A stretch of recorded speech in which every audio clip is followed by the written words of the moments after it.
नमस्कार दोस्तों, आप सभी का स्वागत है आप ही के अपने YouTube चैनल में। दोस्तों, भगवान श्री कृष्ण कहते हैं गाय समस्त देवी देवताओं में सर्वोपरि है और समस्त संसार की मां है। भगवान ने जितना भी समय धरती पर निकाला उसमें यही संदेश दिया कि गाय एक ऐसा दिव्य प्राणी है कि जिस भी घर में ये मौजूद भी रहती है वहां के सभी वास्तु दोषों का अंत स्वतः ही हो जाता है। यही नहीं, ज्योतिष शास्त्र की भी अगर माने और धर्म ग्रंथों में ही इसका उल्लेख मिलता है कि गाय में 33 कोटि देवी देवताओं का वास होता है, या फिर आप यूं कहें कि गाय में सभी देवी देवताओं का वास होता है। इसीलिए गाय की सेवा करने मात्र से और उनका ध्यान रखने से आपको सभी देवी देवताओं का आशीर्वाद प्राप्त होता है और किसी भी खास दिन या फिर प्रतिदिन गाय की सेवा करने से आपको सभी देवी देवताओं का पूजा करने के बराबर का फल प्राप्त होता है।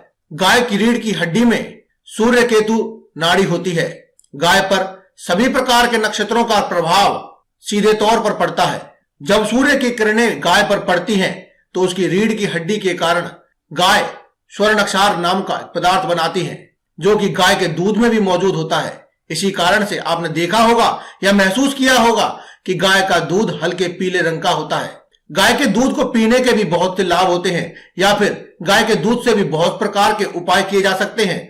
अगर आप जानना चाहते हैं कि गाय के दूध से या फिर किसी भी प्रकार के दूध से कौन से ज्योतिषीय उपाय किए जा सकते हैं जिससे कि आपको धन वृद्धि हो और धन लाभ हो, आप धनवान बन जाए, तो आप हमारी अगली वीडियो को देखना ना भूलें। लेकिन आज की इस वीडियो में हम आपको बताएंगे कि गौ माता के इस अंग को खास तौर पर छूने से आपको किस प्रकार के फल मिलते हैं। यही नहीं, बल्कि गौ माता की पूजा करने से या उनकी सेवा करने से आपको कौन से फल मिलते हैं, साथ ही आपके धनवान बनने के सभी मार्ग किस प्रकार से खुल जाते हैं, यह बात आज की इस वीडियो में हम जानेंगे। इसीलिए आज की इस वीडियो को पूरा अंत तक देखें और हमारे इस चैनल को सब्सक्राइब करें और लाइक भी करें, क्योंकि दोस्तों आप बाद में भूल जाते हैं। इसीलिए आप इसे अभी लाइक करें और कमेंट बॉक्स में जय बजरंगबली लिखते हुए चैनल को सब्सक्राइब भी करें। दोस्तों, आज की इस वीडियो में हम बात कर रहे हैं गाय के कौन से अंग को स्पर्श करना धर्म ग्रंथों में अत्यंत ही शुभ और फलकारी माना गया है। दोस्तों, सनातन धर्म में गाय को बहुत अधिक महत्व दिया गया है। शास्त्रों के अनुसार गाय में 33 कोटि देवी देवताओं का निवास है और जो कोई भी मनुष्य गाय की नित्य पूजा आराधना करता है, गाय की सेवा करता है, उस पर सभी देवी देवताओं की कृपा बरसती है। जो भी गाय की सेवा करता है, उनकी पूजा करता है, नित्य उनका ध्यान रखता है और गाय को मां के समान पूजते हुए उनकी पूजा आराधना करता है, गाय माता उनके ऊपर आने वाले सभी संकटों को और विपत्तियों को स्वयं ही हर लेती है। इसीलिए गौ माता को कामधेनु भी कहा गया है और सभी प्रकार के संकटों को हर के यह हर व्यक्ति के जीवन में सुखाली और सुख संपत्ति का कारण बनती है।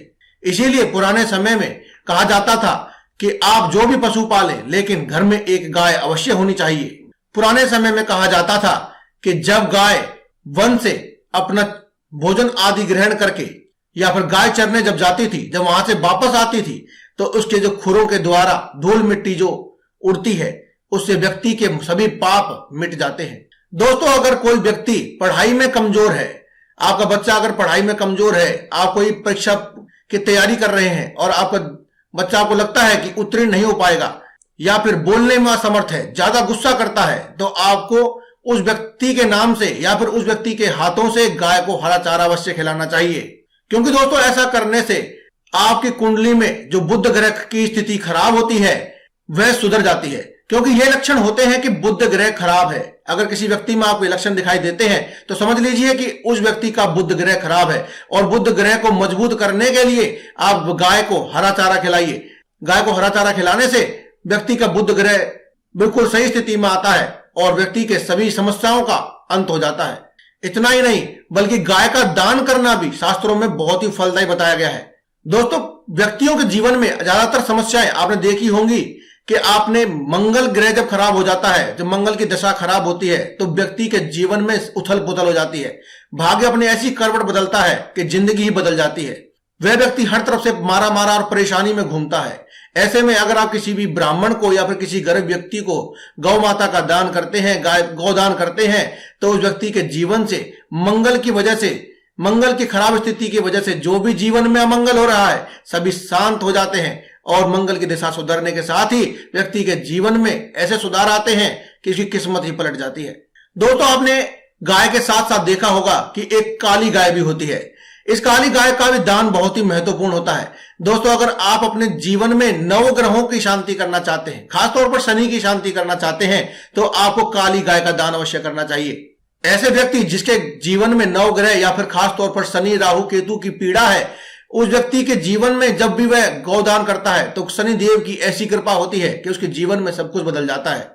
कोई आपका महत्वपूर्ण कार्य है जो कि रुका हुआ है, आपने लाखों प्रयास कर चुके हैं, बहुत ही प्रयास करने के बावजूद भी वह कार्य नहीं हो पा रहा है, तो ऐसे व्यक्ति को क्या करना चाहिए? आपको एक रोटी के अंदर कुछ दाने चीनी के डाल करके या फिर कुछ भी मीठा, गुड़ हो, बूरा हो या कुछ भी खांड आदि डाल करके आपको गौ माता को खिला देना चाहिए। गौ माता का ध्यान रखें कि गौ माता बैठी हुई हो तो बहुत ही अच्छा है, वरना आप कैसे भी गौ माता को एक रोटी मीठी वाली खिला दे और साथ में गौ माता के कान में अपनी मनोकामनाएं कह दे। जो भी आपका काम अटका हुआ है, जो प्रयास लाख करने के बाद भी आपका काम बन नहीं रहा है, तो आप गौ माता को वह रोटी खिला करके गौ माता के कान में अपनी मनोकामना कह दे।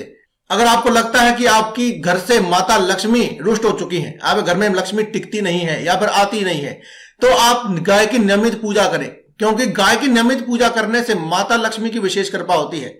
माता लक्ष्मी को मां का नाम सिमरण करते हुए, आप माता लक्ष्मी का ध्यान करते हुए गौ माता की नित्य पूजा करें, आपके घर में माता लक्ष्मी का स्थायी निवास हो जाएगा। दोस्तों यह बात आपने बहुत अच्छी तरह से महसूस की होगी कि जब गर्मियों का समय आता है तो अक्सर गाय आपके द्वार पर आती है। दोस्तों गाय आपके द्वार पर आना भी एक बहुत अच्छा शुभ संकेत होता है, क्योंकि गाय माता खुद आपके ऊपर आशीर्वाद बरसाने के लिए आती है। ऐसे में गाय को आप पानी अवश्य पिलाएं। गाय को जब गर्मियों के दिनों में आप पानी पिलाते हैं तो आपके जीवन में से जितनी भी धन संबंधी समस्याएं हैं वे समाप्त हो जाती हैं। वहीं सर्दियों के दिनों में अगर गाय माता आए तो क्या करना चाहिए? अगर सर्दियों के दिनों में गौ माता आपके द्वार पर आती है, स्वयं आपके द्वार पर आ जाती है, तो ऐसे में आप अपने घर में थोड़ा सा गुड़ अवश्य रखा करें और जब गौ माता आपके द्वार पर आए तो उन्हें गुड़ की 1-2 डेली अवश्य खिलाएं। थोड़ा सा गुड़ अवश्य खिला दीजिए। यानी कि सर्दियों में गुड़ और गर्मियों में आपको पानी, आपको यह अवश्य ही पिलाना है। आप देखेंगे कि आपके जीवन में धन कितनी रफ्तार से आता है। आपकी जो समस्याएं थी, आप लाखों उपाय कर रहे हैं, प्रयास कर रहे हैं, आपके कोई महत्वपूर्ण कार्य हैं जो अटक जाते हैं, वे पूरे नहीं हो पा रहे, तो आप बस ये उपाय कीजिए। आप ये उपाय करने से ही सब कुछ पा लेंगे। आपकी जिंदगी में जो भी आप पाना चाहते हैं, जो भी समस्याएं हैं उनसे छुटकारा पाना चाहते हैं, कोई धन या फिर ऐश्वर्य, सुख, संपत्ति आदि जो भी आप पाना चाहते हैं वह सब पा लेंगे। गौ माता तो इतनी कल्याणकारी है कि यह आपके पितृदोष तक को शांत कर देती है। पितृदोष शांत करना चाहते हैं तो आप गौ माता को रोटी, गुड़ और हरा चारा अवश्य खिलाएं।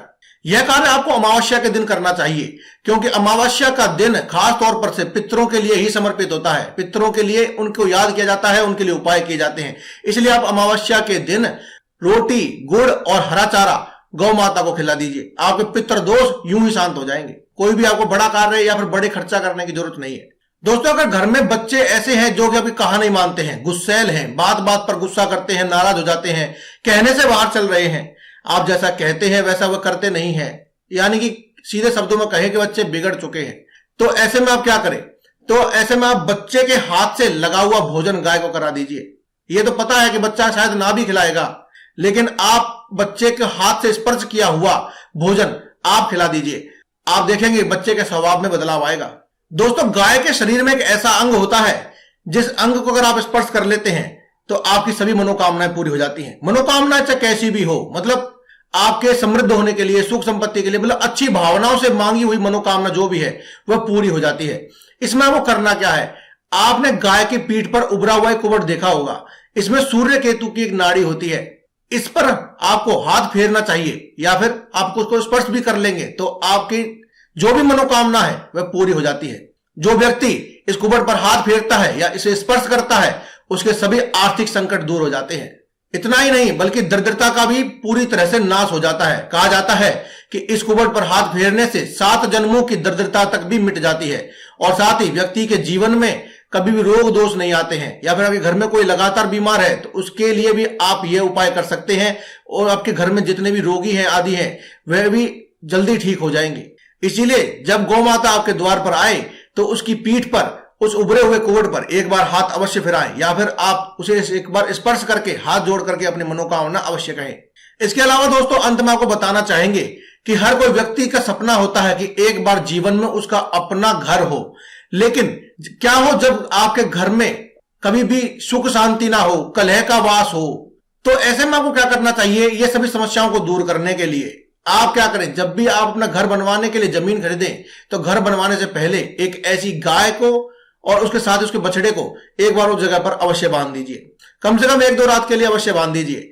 आप देखेंगे कि ऐसा करने से आपके जो घर का जो वास्तु दोष होता है सब समाप्त हो जाता है। घर बनवाने के बाद भी आप गाय को पाल सकते हैं, यह भी बहुत उत्तम होता है। लेकिन अगर आप ऐसा नहीं कर सकते तो आप किसी की भी गाय को एक बार के लिए वहां बांध दीजिए। आपके घर के उस भूमि के जितने भी वास्तु दोष होंगे समाप्त हो जाएंगे। तो दोस्तों, आज की इस वीडियो में केवल इतना ही। कल फिर आपसे मुलाकात होगी एक और नई वीडियो के साथ। तब तक के लिए दें इजाजत। धन्यवाद। कमेंट बॉक्स में लिखते रहें जय बजरंगबली।